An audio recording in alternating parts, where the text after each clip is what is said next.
আসসালামু আলাইকুম। আমি মেহেদি হাসান। আমার হোম ডিস্ট্রিক্ট জামালপুর, মাদারগঞ্জ থানা। আমি দুবাই যাওয়ার জন্য, দুবাই ট্যাক্সিতে যাওয়ার জন্য ভিআইসি গ্লোবালের সাথে যোগাযোগ করি, যেটা ভিসা ইনফরমেশন নামে আর কি ব্র্যান্ডিং। তো সর্বপ্রথম আমি নভেম্বরে আমার পাসপোর্ট জমা দিই, 50,000 টাকা সহ এখানে পাসপোর্ট জমা দিই। 2.5 মাস সময় নিয়েছিল আমার কাছ থেকে। তো যে কোনো কারণবশত এখানে স্টিকার ভিসা হওয়ার কারণে সময়টা একটু লেট হয়েছে, 5.5 মাস লাগছে এখানে। এটা হচ্ছে বিষয়। আর টাকা পয়সার লেনদেনটা পজিটিভ। এখানে টাকা পয়সা দিলে কোনো টাকা পয়সার মার যাওয়া বা টাকা পয়সা খাওয়া যাবে এরকম কোনো সমস্যা নেই।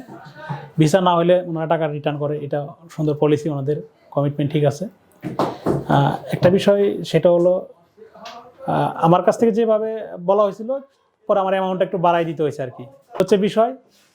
আর কোনো সমস্যা নেই। ভিআইসি গ্লোবাল পাঠাচ্ছে, অনেক লোকই যাচ্ছে, অনেকেই গেছে ওইখানে ভিআইসি গ্লোবালের মাধ্যমে। আমিও যাচ্ছি, আমার সাথে আরও কলিগ আছে, সবাই মিলে যাচ্ছি আমরা। আপনারাও আসতে পারেন ভিআইসি গ্লোবালের মাধ্যমে।